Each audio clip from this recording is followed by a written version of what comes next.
Good evening, ladies and gentlemen, and welcome to the January 17, 2012 meeting of the Downers Grove Village Council. It's my privilege to call this meeting to order. There are agendas on both sides of the room, so if you'd like to pick one up and follow along with our proceedings tonight, we'd invite you to do so. There will be opportunities for public comment at various portions of our meeting tonight, and of course we encourage you to do that. It is our custom to begin our meetings by reciting the Pledge of Allegiance, and tonight we have some very special guests who are going to help lead us in the pledge. We have some scouts from Pack 80, Den 13, who are here tonight, are going to come on up right up in front here, gentlemen, and they're going to lead us in the Pledge of Allegiance. Well, if you guys wanted to step right up front here, get us all going, assume the formation, we'll turn around and say the pledge. I pledge allegiance to the flag of the United States of America and to the republic for which it stands, one nation, under God, indivisible, with liberty and justice for all. Thank you, gentlemen. Well, nicely done. But you know, you're not finished so soon. I understand that you guys have some questions for us tonight, and we're going to do our best to answer them. So I don't know if who wants to go first. Andy, do you want to start us off? Going to come up to the microphone and give us your name and what school you go to. We already know you're packing the den, and we're ready. My name is Andy Thompson, and I go to Bel Air School. And me and my sister dug a tunnel a couple days ago in the snow. Unfortunately, it melted. But we were wondering if the parkway is ours and if we can play on that, or if it's owned by the village.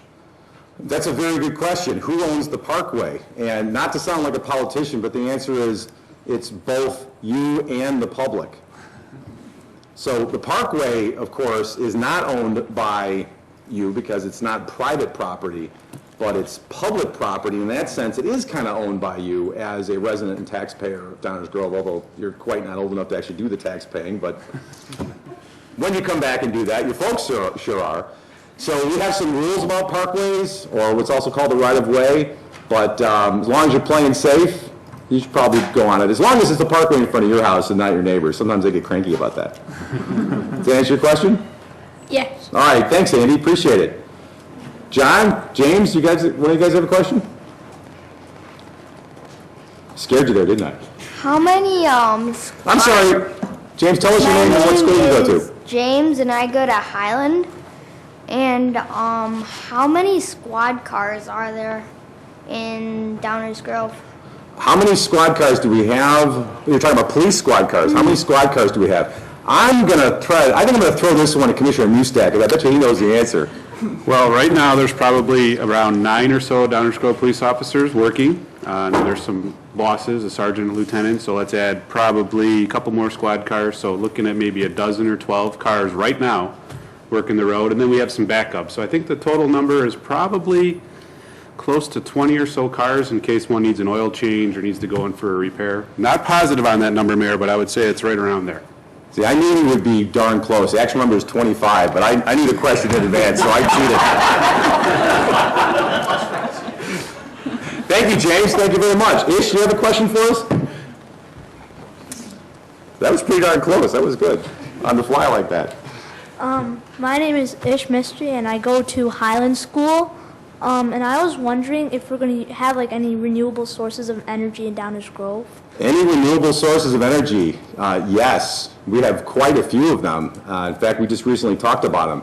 And I may forget one here, so I'll let my commissioners help me out with this one. But we use, in various different forms, solar energy, wind energy, compressed natural gas, biodiesel, which is the coolest thing in the world, because it's like old leftover chicken grease and stuff like that. You can run a truck on it. That's pretty neat. And then there's some hybrid cars, which are part gas engine and part electric. So that's at least 5. And I don't know, Commissioner Neustadt or Commissioner Rankin, did I forget any? I think you got him. Yep. So we got LED lighting. At least 5. LED lighting? Yes, that's another one. Thank you, Commissioner Waldeck. That's another one. See if I forgot any others. Thank you very much, guys. Thanks for your questions. All right, we'll move right along. Oh, gosh, I guess we need to call the roll at some point in time, don't we? We're having just so much fun here. This is the point where I ask our fine village clerk to please call the roll. Commissioner Rankin? Here. Commissioner Barnett. Here. Commissioner Newstead. Here. Commissioner Durkin. Here. Commissioner Waldeck. Here. Commissioner Schnell. Mayor Tully. Here. Thank you very much.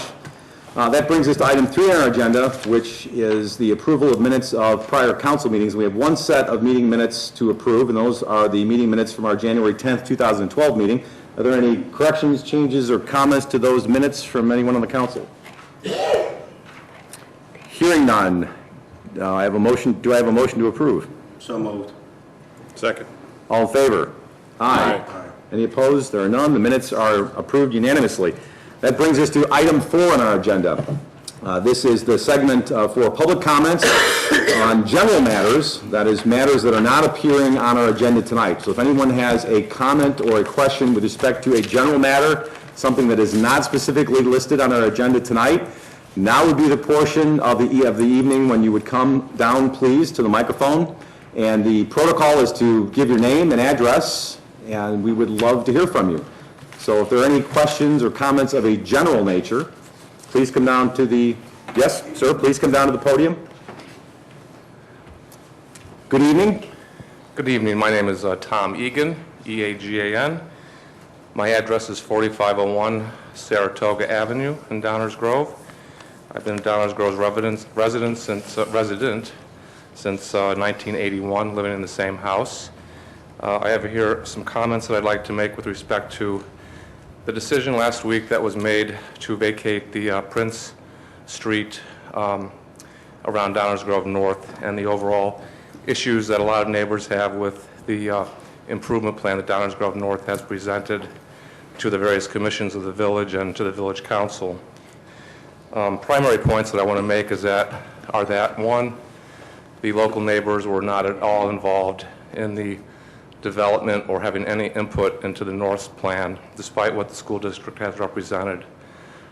Secondly, we believe that the traffic study that was done, that was presented to the Traffic and Parking Commission, was flawed in several respects.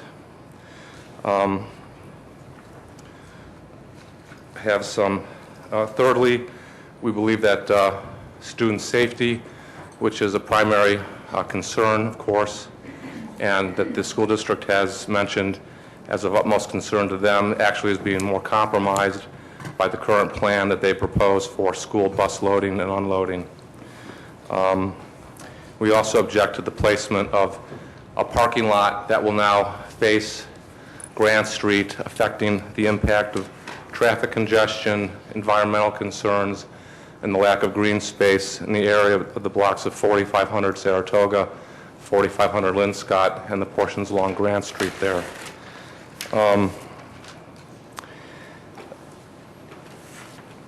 A plan was presented by the school board, by the Downers Grove North, to the school board claiming extensive community input on January 24th, 2011.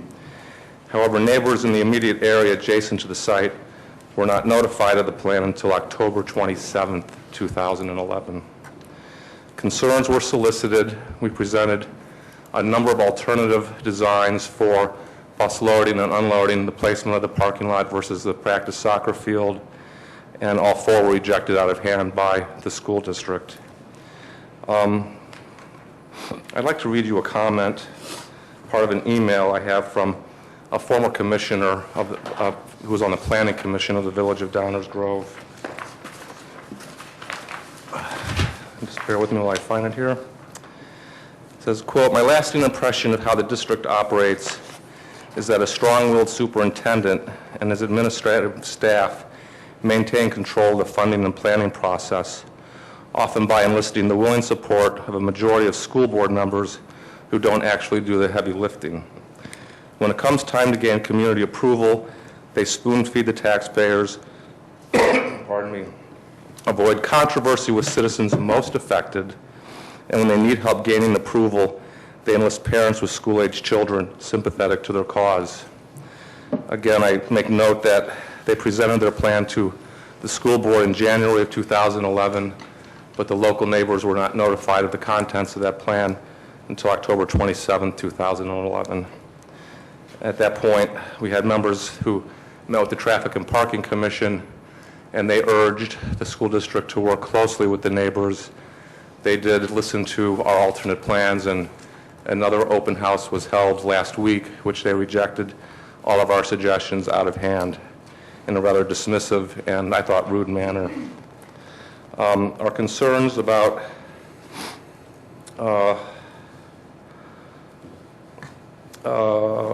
parking issues. The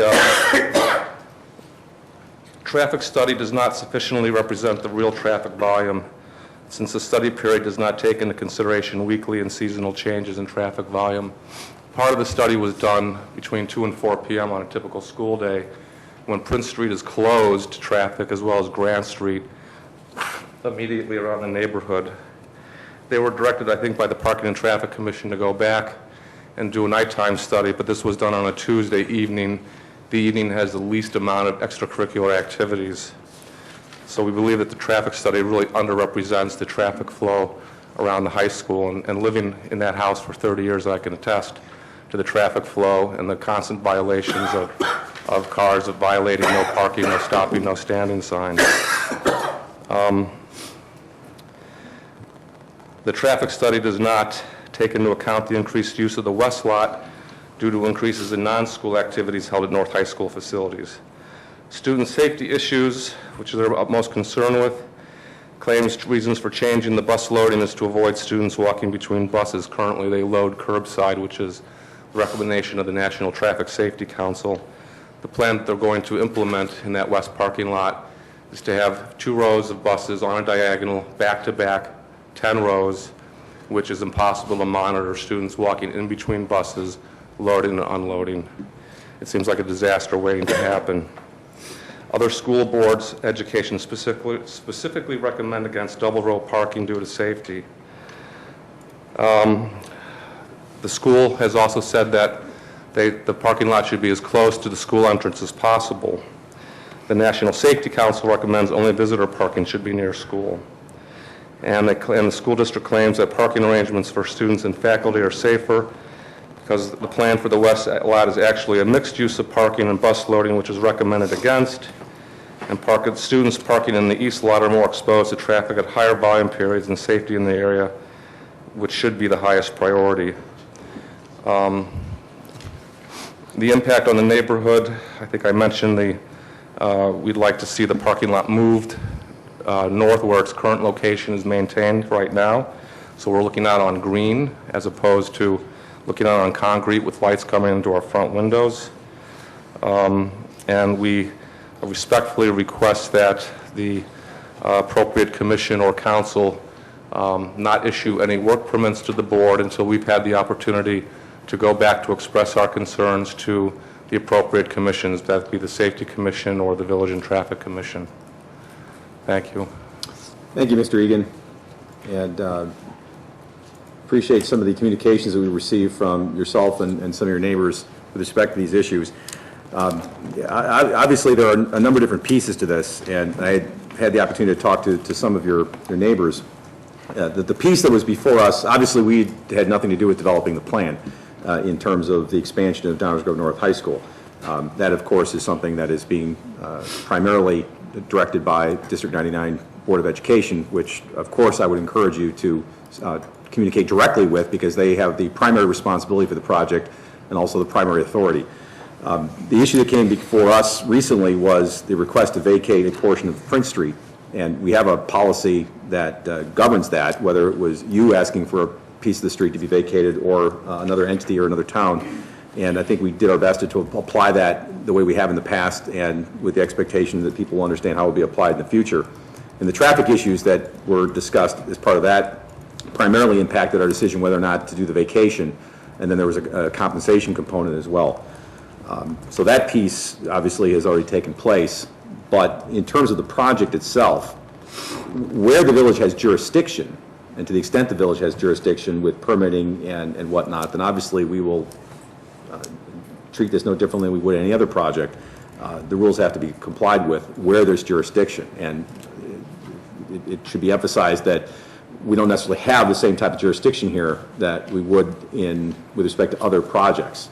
And I won't go into the details about that right here, but where we do, obviously, we'll apply our rules.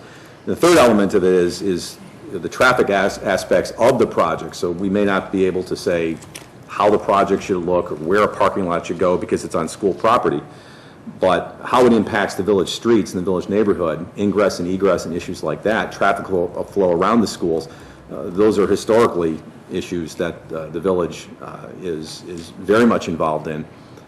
Although talking about it when it's on paper is one thing, then seeing how it actually impacts the neighborhood and then responding accordingly is another thing. But I can assure you that as to those issues, I mean, this council, whether it's Downers Grove North or Downers Grove South, there have been parking and traffic issues from as long as I can remember that will be addressed periodically through the Parking and Traffic Commission.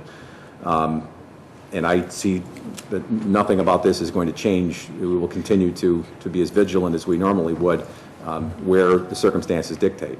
But I just want to break it up because this is obviously a project that has a lot of different pieces, some of which fall under our umbrella and some of which don't. And I just want to make that clear. But We understand. We hear you loud and clear. We understand that, thank you, and I appreciate that. But again, I would encourage everyone, and I know I'm not telling you anything you haven't already done or will continue to do, is your primary source of communication should be with those who have the primary ability and control over the project itself. We understand that, and we have been in communication with the district, and we intend to continue to do that. We're here tonight to put our voices out on public record, and we do know that the village does have the power to authorize or delay the issuing of work permits until appropriate review can be done. So that's basically what we're requesting. Correct, although there would have to be a good, legitimate reason to not issue a work permit, not just because someone didn't like it. And I'm being very simplistic when I say that, but I think you understand my point. I mean, for example, if one of your neighbors was putting up a storage shed and it met all the codes, and the person had paid their fines and met all the codes, submitted their drawings, and under our ordinance was entitled to build that shed, you just didn't want the shed next door, we couldn't hold up their permit. So if they're following the rules to the extent that we have jurisdiction, we need to treat them like we would treat any other resident that came before us and wanted permits to be issued in order to do a project. But the flip side of that is we will obviously make sure that they follow the rules, again, within the scope of what our applicable jurisdiction is. And again, I'm not going to get into where that jurisdiction starts and where it ends. Okay. That gets a little bit more complicated. All right, well, thank you. But thank you. Your concerns are duly noted.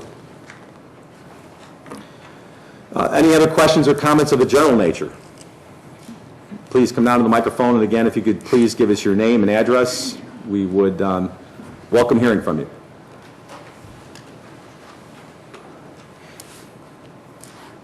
Thanks. I'm Tom Smith. I'm at 1205 Grant Street. I just want to add a couple things to Mr. Egan's input. One thing that I think we do have something that might be something that the village council would be able to, I would hope that would be looked into, would be the additional traffic and usage that lot will incur now that the school has recently hired in October a facilities rental manager. When we asked them about increased traffic due to that new position posting and the intent to make greater utilization of the facilities, which we're all for because revenue is good, it's good for the taxpayers, but it will mean that there will be significant volumes coming into that parking lot, particularly during off-school hours, spring, summer, fall hours, because there will be, certainly it's a wonderful facility, there will be additional sports teams and things of that nature that will be using that. There are feeder programs into the high school, so I mean that's all good, but that parking lot is very big. It's I looked at it space comparison wise, it's like the Jewel food store parking lot across the street. It's slightly smaller than that. If we have these non-school activities going on, certainly everybody's going to prefer to use that lot. So it's going to lead to congestion on the weekends and evenings during the weekday.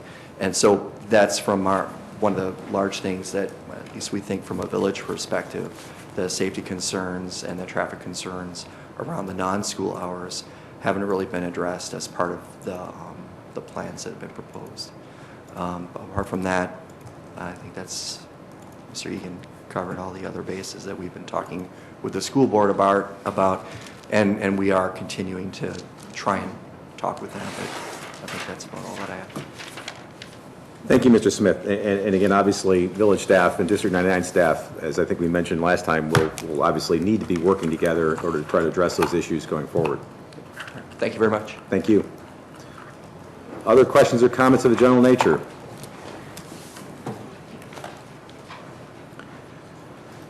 Yes, sir. Good evening. Hi, my name is Bill Cussman, and I live at 4504 Saratoga.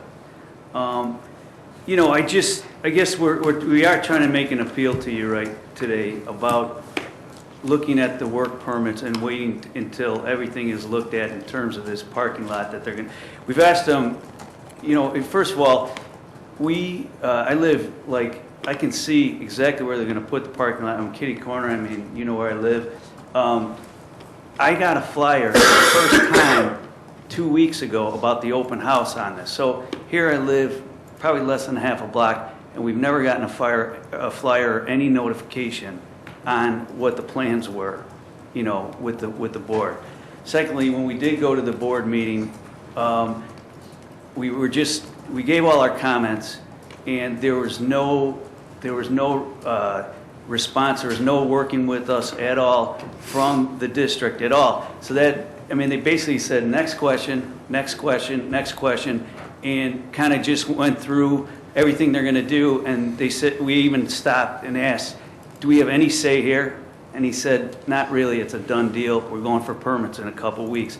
So for us to work with the District 99 superintendent has been very difficult, to say the least. And that's why we're trying to make an appeal to you to at least be somewhat of a liaison of what's going on in you know, at this you know, juncture in terms of us negotiating this. And I think that if you think about it, you guys are closing Prince Street, okay, which had a lot of traffic with all the parents, everybody picking up their kids. And where is all that traffic going to go? It's going to go right on Grant and Saratoga. I mean, I just don't know if anybody looked at this. I really feel like it's just going to be, I mean, it's going to be a madhouse, getting buses out of there, getting, you know, the event parking in there, event parking out of there. It's going to be a madhouse. I mean, you're leaving. I don't know if you saw you got your house up for sale. I don't know if you saw the writing on the wall. Secondly, we've asked numerous times, even I know we've talked about this, even putting, I mean, anything on there. We know that Saratoga can be like a spill off of Main Street. People want to go, cut around, and we don't mind people saving a couple minutes on their trek. But, I mean, if you go in Chicago, there's speed bumps in every neighborhood, and they have fires and burglaries and all this really high priority stuff. And the law enforcement, nobody else has any problem working around. I mean, that's a separate issue about, you know, just slowing down the traffic there. But the bottom line is, I don't think anybody knows what's going to happen on that corner, because you're closing off Prince Street, and you're going to put all that traffic coming out of the parking lot. Parking lot is going to be right there on Grant and Saratoga. And we've asked the district, is there any chance that you could put the soccer field down by us that would fit, you know, look very like green in the neighborhood, put the parking lot where it is now, and you could still do the loading of the buses that they do currently. And they said, well, we're looking for bus safety. And we had said to them, did you have any bus safety problems before? They said, no, thank God. So we're not sure why they're trying this new method of lining up the buses each and every, you know, in rows next to each other. So there's a lot of, you know, discrepancy by what us neighbors are being told. And a lot of us neighbors just got this notice of what they're doing, and they simply have not even responded to any of our questions.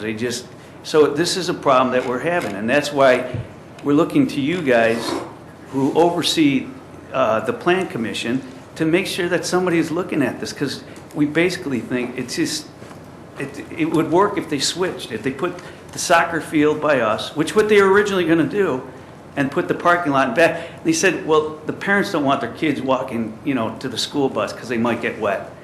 And, you know, we thought that was kind of condescending. I mean, their kids, I mean, that's, believe me, I grew up in Chicago. I walked about 6 blocks to and from school every day. It was not. Both ways uphill, too. Yeah, right, exactly.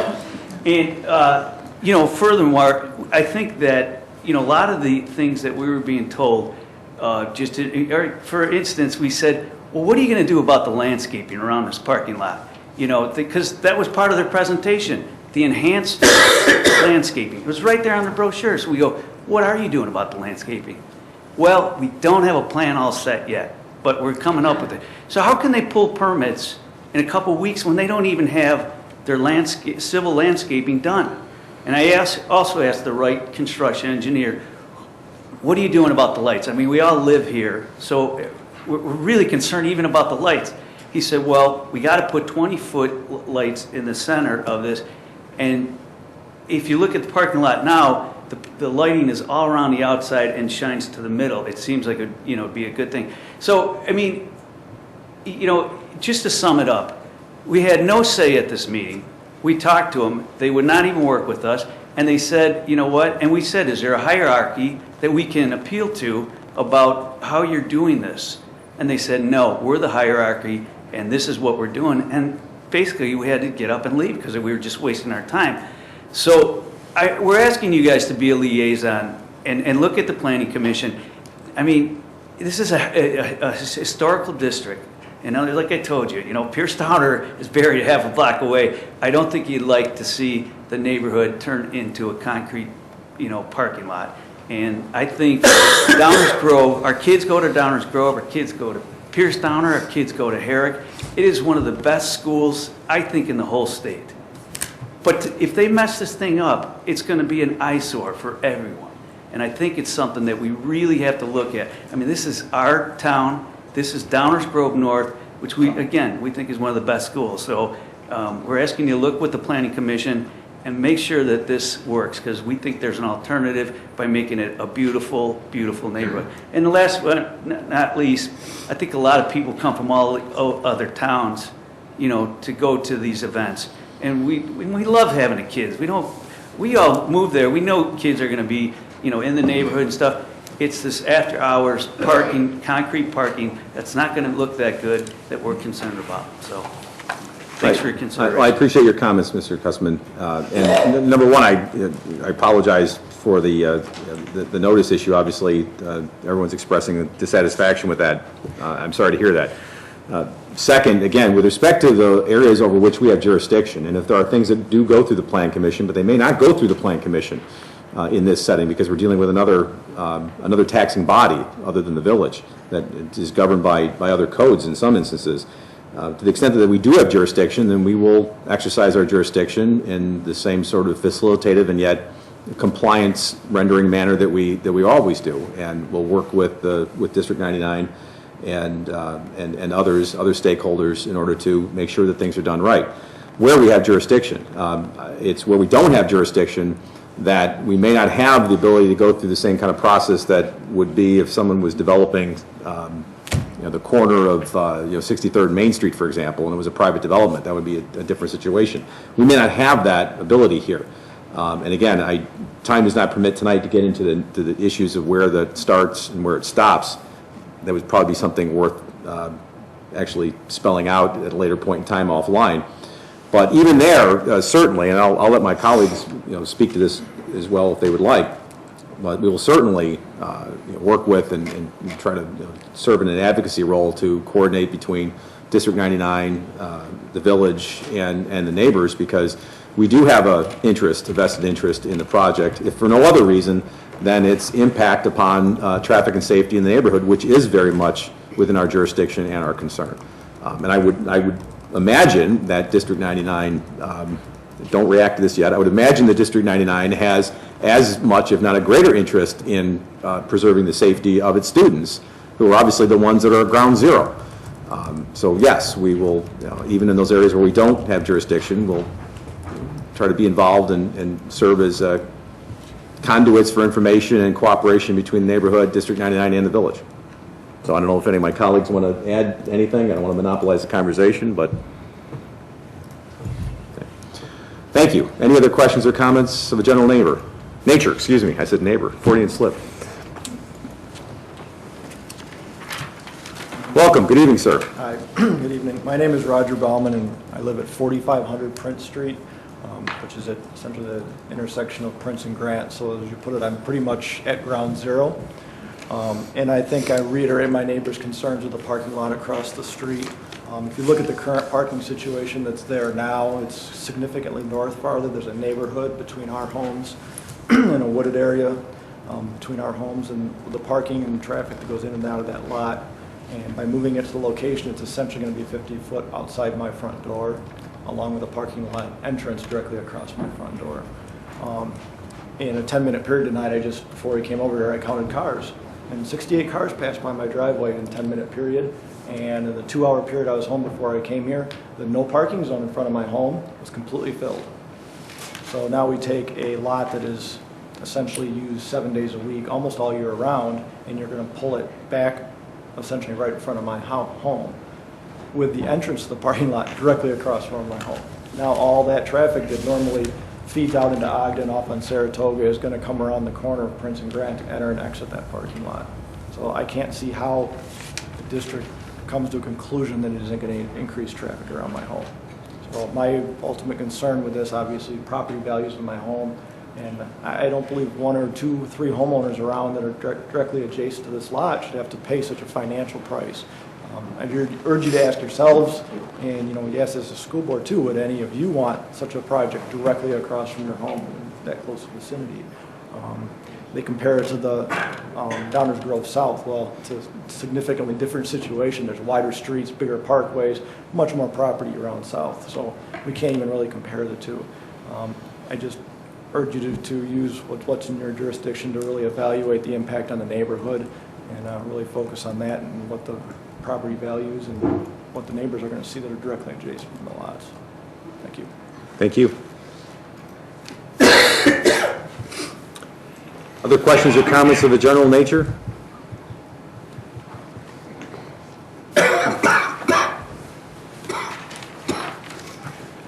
Good evening, ma'am. Good evening. Hi, my name is Mary Cuspin. I live at 4504 Saratoga. Bill is my husband, and these are my neighbors. And your time is valuable, and I'll be quick. But I'm also very concerned about the impact that this site plan will have on the children who live in the community that go to Pierce Downer and Herrick schools. I think rerouting that traffic and having increased traffic around Saratoga in those areas will put those students at risk. I know my child has to, both of my children have to cross Saratoga to get to school, and several times my children have almost been hit by cars because of kids speeding and the increased traffic issues on Saratoga that Mr. Newstead, I know you know of firsthand. I remember when you were running for village council, the traffic on Saratoga was one of your main concerns that you said that you would address as a council member. And I can only imagine that this is going to become a worse situation for the surrounding community when you change that traffic pattern. And I have to only agree with my neighbors that this is something that I don't think was really studied for the amount of time, for the amount of impact that it's going to have on our community. Thank you.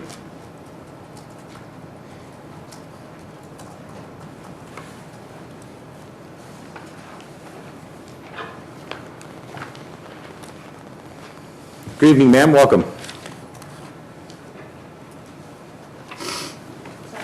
Jenny Bauman, 4500 Prince, again at ground zero with my husband. And I reiterate all of my neighbors' concerns. And what my husband didn't say is on the way here, that intersection of Grant and Prince, there were 3 parked cars in the middle of the intersection, past the stop signs, literally in the middle of the intersection. And like you said, for 2 hours, the no parking was filled with parked cars. So that's a constant issue for us. The school board presented the city with a study, the traffic study, to help justify their desire to vacate Prince North between Grant and Sherman. One of the 2 peak times studied was the after-school hour. In my opinion, this is actually a very well-oiled machine. It's 25 minutes. The streets are blocked off. The kids come out. They jump in the buses are let off. There's tons of staff around. Everything is well-oiled. It's actually kind of fun to watch. Kids get in, it's out, it's gone. The traffic study completely completely missed all of the times when safety really is a major concern. The times when extracurricular activities are happening, practice, events, all those sorts of things. The traffic study also did not take into account the increased use of the west lot and the Prince Grant corner when school functions are going on. We get a small taste of what the congestion will look like almost every night after school events, after practice, and especially after a game. And it's a good indication for us of what the corner will look like, and predictably, it'll be worse once that Prince area is vacated. As it is now, after these events, there are times when police and fire personnel could not get to my home, and they couldn't get to my neighbors' homes in the event of an emergency. At this point, cars can barely get through. Cars presently are stacked on both sides of the streets with one middle lane. Often, cars are coming from both directions and meet head to head. Cars stop, like I said before, and park in the middle of the intersection, and kids are walking everywhere, in every direction. And all of this is happening after school hours without any supervision from the school and none from the city. And in fact, my attempts to call the police and ask them to help with the parking situation have been met with comments from the other people on the other side of the line and negative comments from the police officers that come to the property, and a complete avoidance of anybody coming by at all. Essentially, this time is a free-for-all. It's really just very crazy. And unfortunately, none of those times were represented in the traffic study, which was given to you guys to help convince you that this was not going to be an issue. I'll skip that.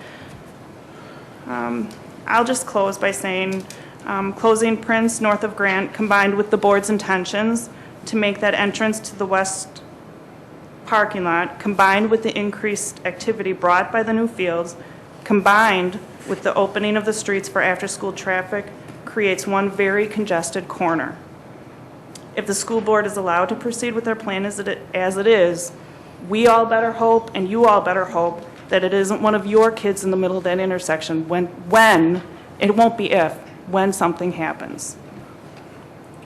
And God forbid, I should ever really need emergency help during all that congestion. So I think the frustration from us really is that so much of this has been done backhanded and kind of on the sly without giving us an opportunity to step in. Things were done, things were in place, and then we were told. So now it's too late. It's too late to get the vacation reversed. It's already been done. But we were thrown this traffic study at the Plan Commission. This study, we had no time to sit down, to evaluate it, to look at it, to defend ourselves, to object to the Plan Commission. And the Plan Commission plain out said to the school board, when we did raise our concerns, if we put a stop to this, will it affect the financial status of this plan? And the school board said, yeah. So the bottom line was, if it wasn't vacated, we were going to affect their financial plans. So it's been very frustrating to feel like we haven't been involved in the process. So we're appealing to you to guide us, to help us, to tell us. I don't even know how you get a permit, to be honest with you. I don't know how you even stop the process. How do we even step in? So we're doing as much as we can. From my point, as far as the government is concerned, and the city and the board, we're learning all these processes as we go. So I don't know what the right steps are, and we just appeal to you to step in when you can, to ask the board the right questions, and to keep us in the back of your minds when all this is happening and questions come to you. So thanks for listening. Thank you for coming here and sharing your concerns.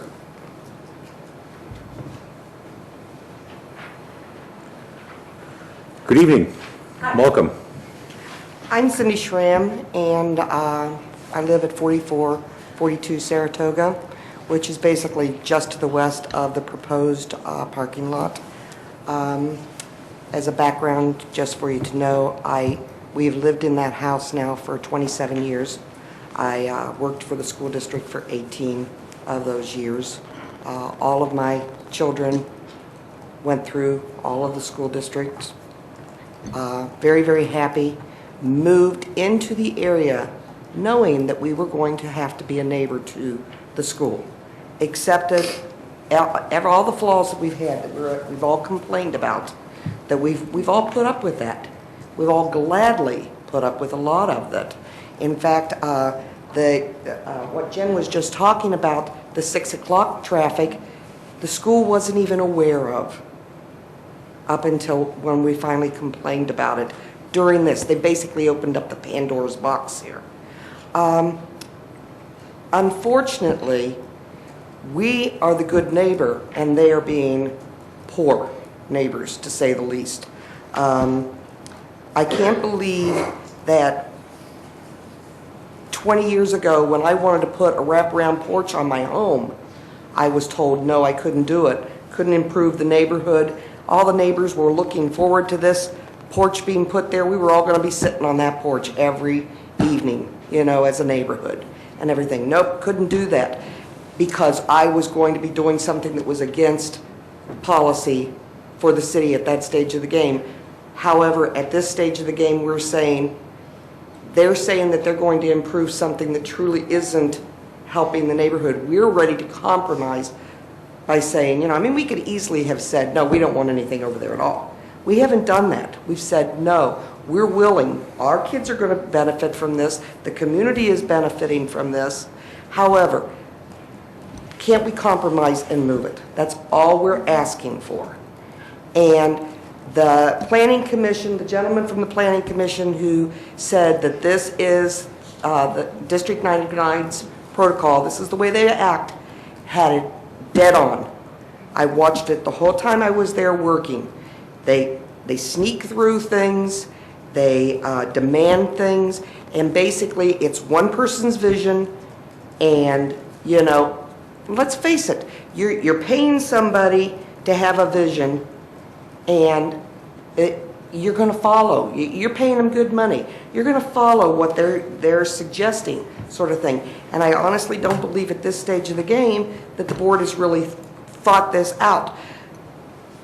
Also, the board sort of was the good old boy system for years and years and years. The platform changed with the last election, that it was supposed to be an open community situation. They wanted the communication to be out there to the community. I mean, community is right in the name of the district. Unfortunately, they're not living by their own rules. And all we're asking at this stage of the game is for you guys to hear our complaints, hear our concerns, and understand that, you know, right now I'm remodeling a home that I want to retire in. But if this goes through, quite a few of us will be selling. I never thought I would say that.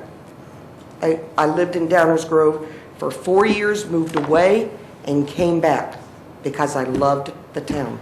I had all intentions of retiring in that home. You're taking a beautiful subdivision and putting a parking lot right at the beginning of it. And it's not going to change anything, even the price of things. They could leave the parking lot that they've got, they could leave the street and just have it blocked off for the buses to be in there, putting gates up and stuff, and spend that money on the safety of the kids coming across Main Street. Spend it someplace else, because right now they aren't considering the safety of either side, even though they say that's what they're thinking of. I do want to thank all of you for listening to us. I want you to understand that you are our last hope. But none of us are the type of people that, you know, come and you know, are spearheading things all the time. We don't know the proper procedures, and we need your guidance on what the proper procedures are. I do understand that you have your hands tied also. But if nothing else, keep it in mind when things are coming up, you know, and in the back of your mind say to yourself, Has the community been notified? What's the pulse on the neighborhood? Thank you. Thank you, Mrs. Schramm. And my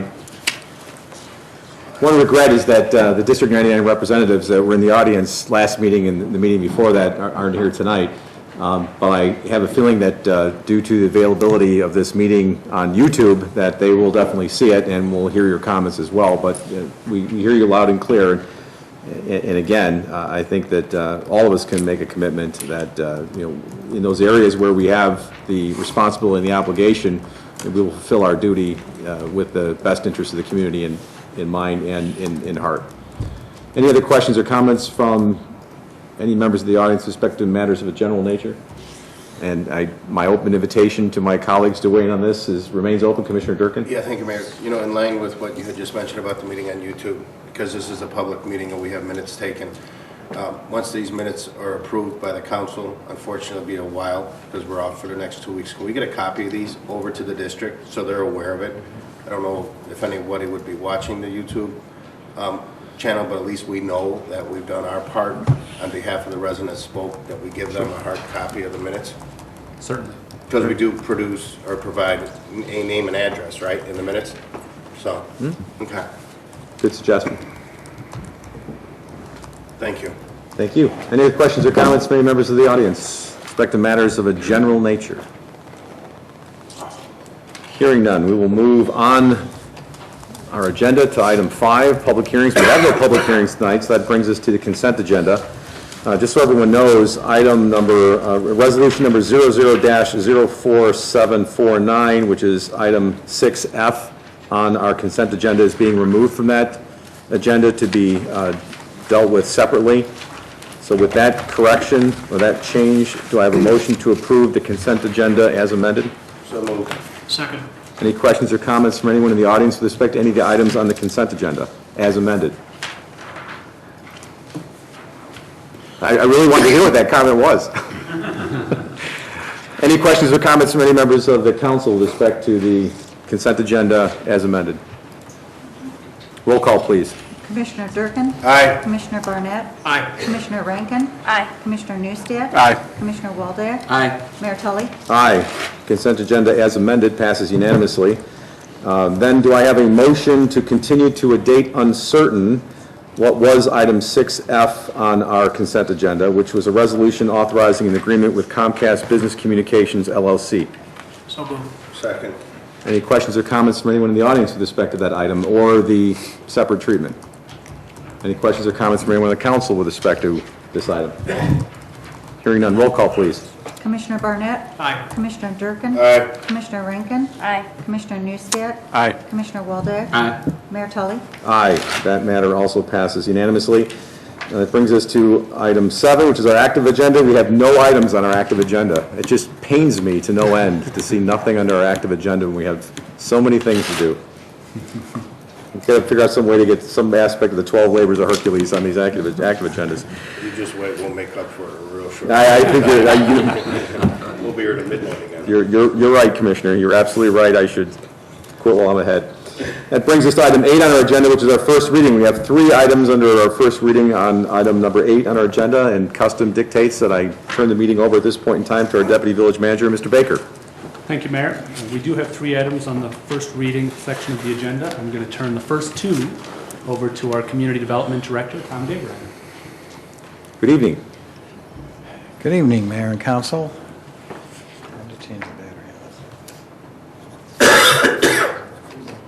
While you're setting up, this is sort of our workshop portion of our meeting where items are presented for the first time for discussion and consideration for a vote at a later point in time.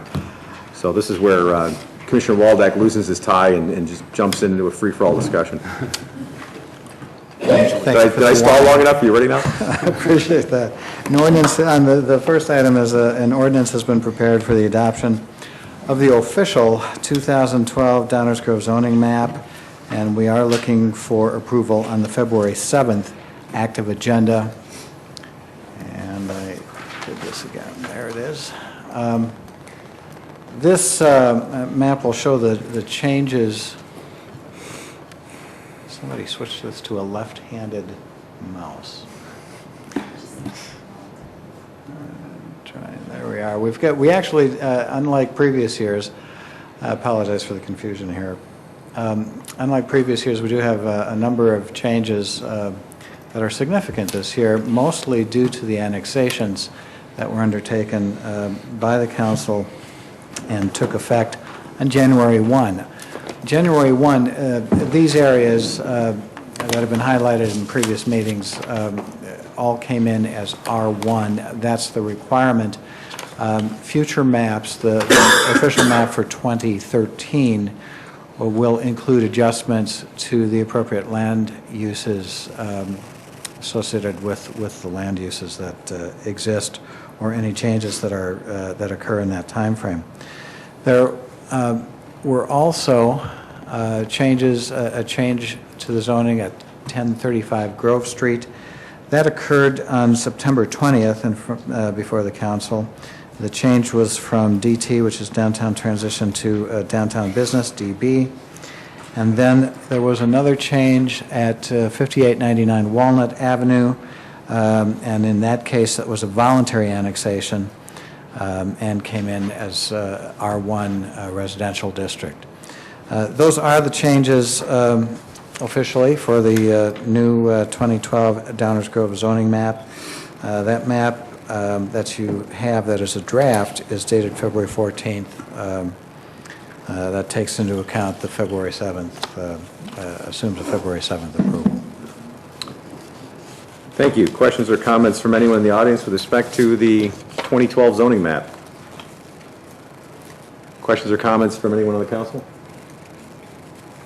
Of course, I don't even know why we're bothering to publish the 2012 map, because the world's going to end at the end of the year anyway. So, does it really matter? We need it for the next 11 months. Oh, all right, fair enough. In all seriousness, this is something that we are obligated to do every year, basically republish our zoning map, and it reflects the actual state of affairs. This doesn't effectuate any changes from the current land designation of anything that is reflected on the map. Is that right? That's correct, yes. Okay. Very good. Next item, please. The next item is a special use ordinance that has been prepared for a professional office in the DT Downtown Transition District at 5338 Main Street. This is the approximate location of the property. The property is approximately 6,200 square feet, and there is upon it a 1,900 square foot single-family building which is used as an office building and has been. This shows an aerial of the site. It has been used as an office previously. The proposed use would be as an office for a photographer. The site meets all zoning ordinance requirements. No improvements to the building or the site are proposed. That's the view from the street. It is in the rear. There is sufficient parking for 6 spaces. That is the requirement, in fact, for the office use. So everything is in place. The Plan Commission considered the petition at their January 9th, 2012 meeting and agreed that it met the standards of Section 28.1902 of the zoning ordinance for approval of a special use. They unanimously recommended approval of the special use request. Staff concurs. Be happy to try to answer any questions. Thank you. Questions or comments from anyone in the audience with respect to this item? Questions or comments from anyone on the council? Commissioner Barnett? A little more generic than to this parcel. Could you make a point of directing me, not tonight but later, to where I can find the expected standards for this kind of a use when the transition is made? I'm assuming there are parking requirements and there's offset requirements that are slightly different than if it's an R1 or... Certainly, we can get that information to you. Thank you. Other questions or comments? Hearing none. Next item, please. 8C. The final item in the first reading tonight is a motion authorizing a change order in the amount of $62,150 to Christopher Burke Engineering for Phase 3 resident engineer services related to the Prairie Avenue improvements And I'm going to let our Assistant Director of Public Works, Andy Sikich, provide a little more background on this matter. Good evening. Good evening. In November of '09, the village completed Phase 2 of the Prairie Avenue improvements from Forest to Fairview Avenue. Because the contractor, R.W. Dunneman, did not complete the project within the contract schedule, the village incurred extra expenses for resident engineering services performed by Christopher Burke Engineering. For the past 2 years, staff has been discussing this with IDOT and working with them to finalize the contract because IDOT held the contract as it was an STP project. Basically, they are seeking liquidated damages from R.W. Dunneman, and the amount of these damages will be deducted by IDOT from our portion of the project. The full amount of the liquidated damages will be coming back to the village. The amount of these is currently $62,150, and this reduction is basically is what is this negative change order with IDOT will be for, and that's has already been in your packets. It's approved by staff. There's a change order, a negative change order of what's the amount? $152,296, which was due to cost savings and bid pricing, and that's in addition to the $62,150 that will be added to Christopher Burke's contract. So the net effect is still a pretty good-sized negative to the contract. With that, I'll open it to any questions. Commissioner Durkin, go ahead. I think you were going to ask it. Go ahead. Yeah, what does STP stand for? Surface Transportation Program, I believe. Put me on the spot there. I'm sorry. I always call it STP. I forgot. Wait a minute, I thought we were talking early NASCAR. I'm going to get a little sign that says the word acronym with a big circle and a line through it. There you go. Sorry about that. No problem. And then the last thing, if I could still, since you acknowledged me, the negative impact that this contractor has had, will this reflect on any future report cards, as Commissioner Waldeck would refer to them all the time? I believe it already has. Okay. All right. I mean, even though we didn't contract or hold the contract, I don't know if that impact or that part of it would prevent them from being reported on our system. It's going to go on their permanent record, right? Well, I hope so. I hope so, too. Yeah, I believe it already is on the report card. Okay. That's all I have, Mayor. Thank you. Good question. Commissioner Waldeck. You made a comment the money will be coming back to the village, but then again, it'll be going out again to cover the additional expenses for RE service. And that's so the net is zero. It was just that somewhere in the presentation said that it'll be coming back, but that's from IDOT returning the money to us, going back to Christopher Burke, so right. Zero. Yeah, the overall change order for the project is 150-some thousand, but yeah, that portion of it will be going to Burke. Right. Correct. Very good, thank you. And just to pick up on that, this is actually an example of where the contracts work the way they're supposed to, where we incurred an additional expense because one of the subcontractors on the project didn't do something they were supposed to in a timely fashion. It caused us to incur additional expenses, but the contract had a liquidated damages provision built into it, which automatically penalized that contractor who didn't do things right and on time, which generated a pool of funds that allowed us to pay for the additional expenses. So at the end of the day, even though we've got a lot of different change orders and things moving around, moving pieces, at the end of the day, we're to the good. In fact, we're better than to the good. So This is a good example of where liquidated damages provisions and things like that actually work. And if Mr. Falish were here, I would point out to him here's an example where we actually made sure we recovered from the contractor for not doing the job right. Although we didn't do it directly, but we got the benefit of it. Any other questions or comments? Did I ask if there were any questions or comments from the audience on this? No, not again. Hearing none. Thank you very much. Thank you. That ends our first reading. That does conclude the first reading, Mayor. Thank you. Thank you very much. Well, that brings us to the mayor's report, and I have two items to report as part of my report. First is the item that is always part of my mayor's report, which is where we're at with respect to attempts to keep ComEd on their toes with respect to electrical reliability.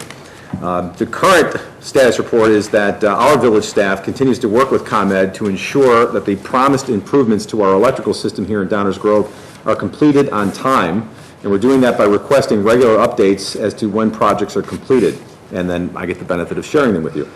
As enhanced tree trimming gets underway, staff will also update the map, which is available on the village's website, to show the areas that have been completed, so that residents that are interested in knowing what tree trimming is going to be taking place and when it's taking place and what has actually taken place can follow along on the village's website to stay informed.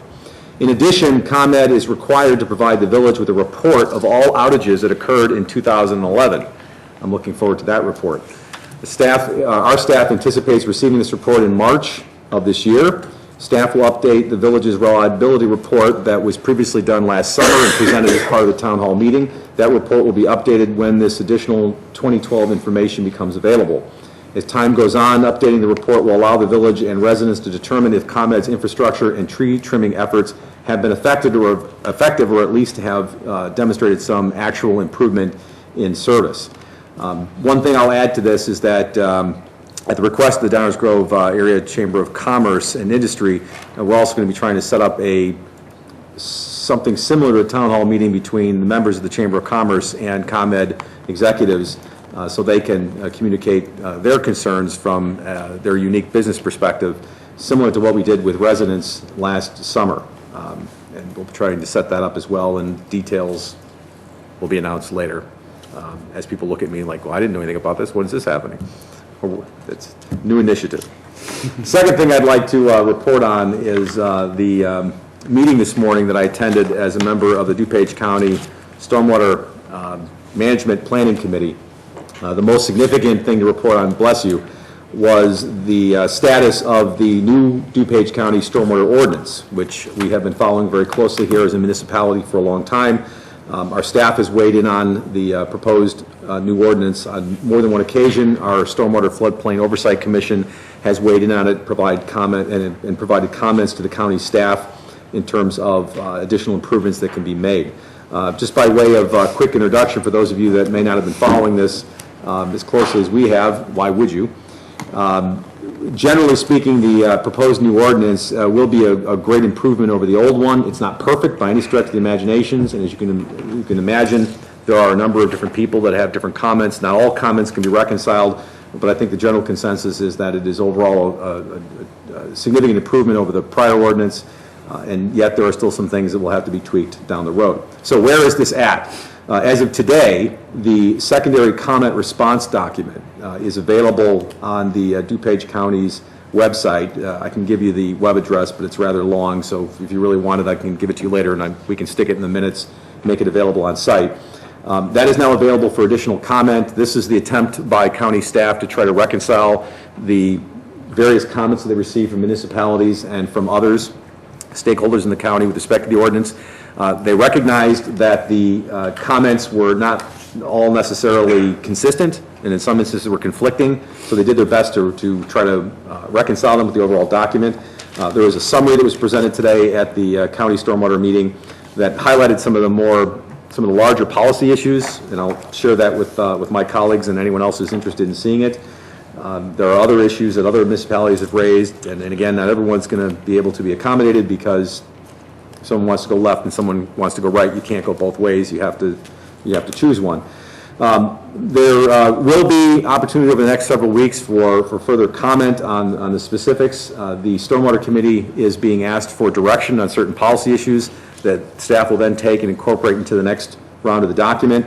I will provide the memorandum, which gives a detailed timing, but basically today the second round of document was presented, which included all the public comment that was received over the 45-day public comment period.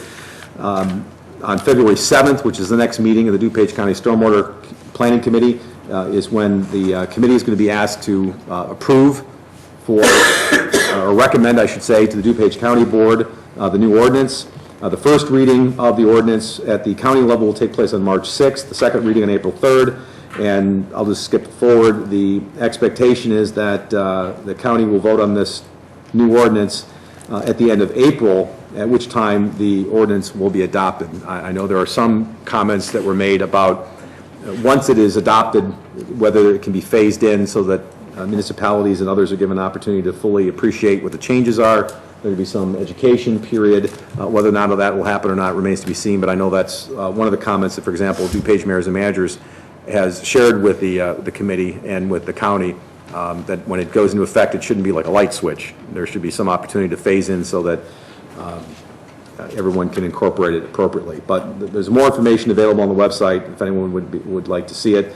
I know that we will be looking at it here at Downers Grove and providing any additional input to both the Stormwater Management Planning Committee and also DuPage County staff. So if there are any questions or comments on that, I'd be happy to entertain them, but otherwise, I just wanted to share that as a point of information. Thank you. That then brings us to item 10 on our agenda, which is the manager's report. Deputy Village Manager Baker. Thank you, Mayor. I have just one item under manager's report. An informational report has been provided to the council and community that details the village's high priority action items for 2012. This is an integral part of our strategic plan process that has been in place for about 6 years now. And as part of the strategic plan, these high priority items dictate a significant amount of work to be completed by staff over the course of the year, and in some cases these projects will continue into future years. As within the report you will find, again, detailed project summaries for each of these projects. We will keep those summaries updated as progress continues throughout the year, and that information will be made available on a monthly basis on our website. A reminder that this was something the council did discuss back in September. The budget was developed around these projects, incorporating elements of them where there were funding components, and work plans have been developed to ensure their timely completion. And that's the only item I have to report tonight. Thank you. Any questions from the council, Mr. Baker, with respect to the 12 high priority items, or what we lovingly refer to as the 12 labors of Hercules? Or at least I do, no one else does. Commissioner Newstead? I'll refer to them as the 12 action items. I want to make a comment about how we got to those items. We had a really great meeting at Fire Station 2 back in September, and I guess it was in advance of the budget meetings. I really enjoyed that layout. I think our council operated very well in that setting, and I look forward to going through it again next year, or this year.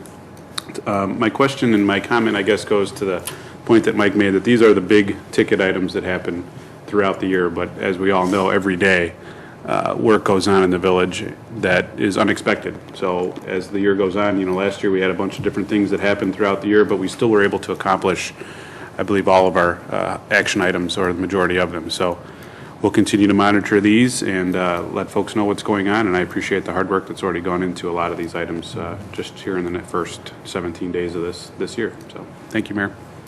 Thank you. Commissioner Waldeck. Thank you, Mayor.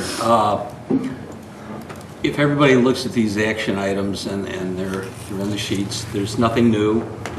They didn't magically appear in that meeting in September, which, by the way, the format I wasn't really too thrilled about myself, for the record. But there's really nothing new there. They were developed. If I recall, there were, I think, 3 residents present at that.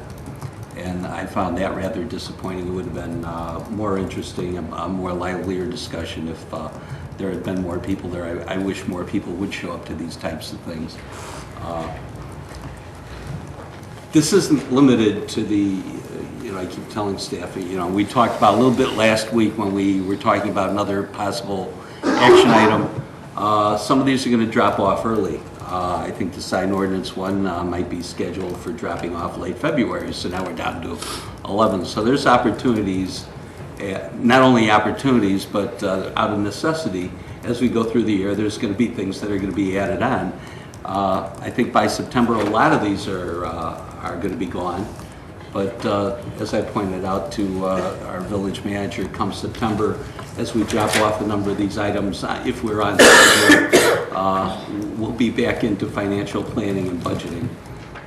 So we add that on again. So this is part of the process. We need to monitor these. We ask everybody to look at these, to participate. Number one, stormwater utility. These aren't done deals.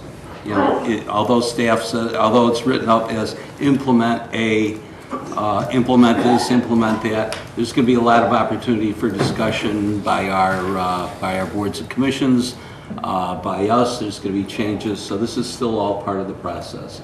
So this isn't, so I urge everyone to look at it, follow it, jump on board if you have ideas, if you're in favor of things, opposed to things. We do look for resident input, and it'd be much appreciated. But staff, there is a lot here. There's going to be a lot of work, and hopefully we can help you complete it on schedule. Thanks. Thank you, Commissioner. Commissioner Barnett. Thank you, Mayor. I just wanted to sort of reiterate what Commissioner Newstead pointed out and also underscore with, while some of these things are certainly items that we've heard about on and off for the last several years and are starting to see some development, some of them are also new ideas. What this really is a good thing, I think, for residents to take a look at and follow and monitor. If you were to look at the minutes from that meeting last fall when these were developed and then watch these through the course of the year, what you'll get is a good sense, I think, of the priorities and philosophies that this council is trying to implement. There are the day in and day out things that Commissioner Newstead talked about. There are certainly the reactive things that we have no choice but to deal with, as Commissioner Waldeck pointed out. But when sitting down with around a table with a blank piece of paper, these are where we thought we should put our priorities. And I think it says a lot about this group to look at that. So I'd encourage everybody to take a look at those minutes from the meeting and keep track of this, pay attention to it, because it definitely is a window into where this group collectively sees their priorities and where we're trying to address we're trying to apply the limited resources that we have as a village. Thank you. I'll just add that I think it's important to emphasize the process, and all three commissioners have touched upon this. This was a part of our planning process that, as was mentioned, began some time ago and helped to drive the budget and a lot of other decisions, because there is only so much that can be done. There's only so much time. There's only so many resources. There's only so many people. And we do have to prioritize. So these 12 high priority action items were chosen after considerable discussion and debate by the council as the policy choices of the items that would be high priority for the coming year, 2012. And we've known about these, and they're already worked into the budget, but it really helps to have a process where these are discussed. And it was a public meeting. Commissioner Waldeck's right. Unfortunately, it wasn't well attended, but it was certainly advertised and was available to anyone who cared to attend.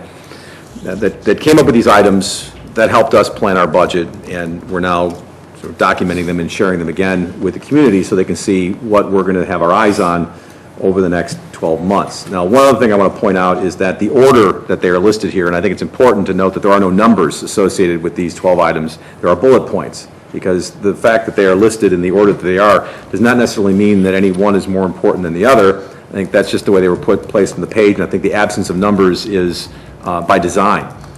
Some of these things are already underway. Some of these things have yet to begin. Some things will not be completed in this year. Some we may decide after thoroughly kicking the tires, we don't do because they're not right for the community, but the goal is this year to reach that decision point. And if space frees up, then perhaps something else can be done, but I also don't expect that everything is going to complete in December. I think it was always contemplated that things would be done over the course of the year, and this takes into account the resources that we have available and the ability of staff to handle them without stretching them too thin. Of course, we can't predict what's going to happen months from now. We can't predict what's going to happen tomorrow, and as things come up, we will have to, as we always do, deal with them.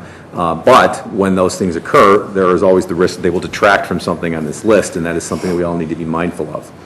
But at least, again, what we like to try to do is tell people what we're going to do, tell them as we're doing it, and then after we've done it, tell them what we did, so that everybody is fully apprised of what's going on and why.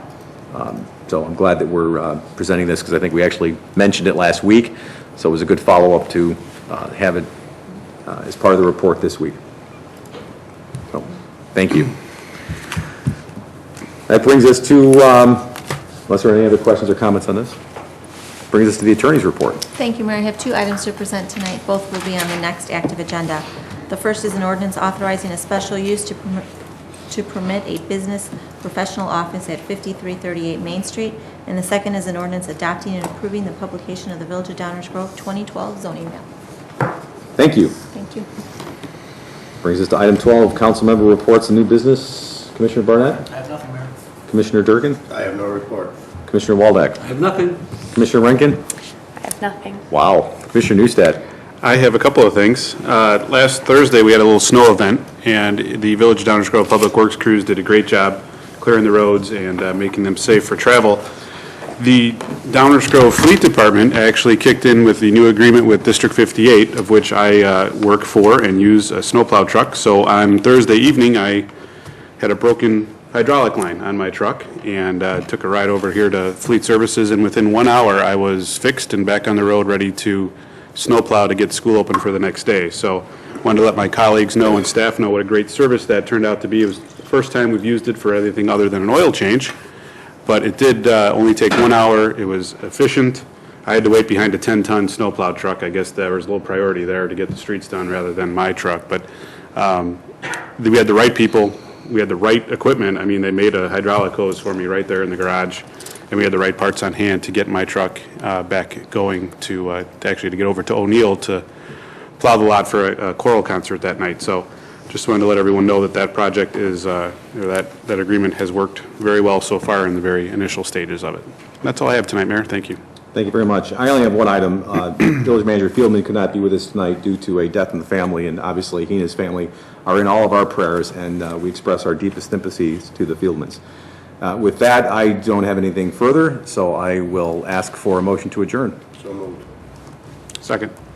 Roll call, please. Commissioner Durkin? Aye. Commissioner Newstead? Aye. Commissioner Brinken? Aye. Commissioner Barnett? Aye. Commissioner Waldeck? Aye. Mayor Tully? Aye. We are adjourned. Thank you and good night.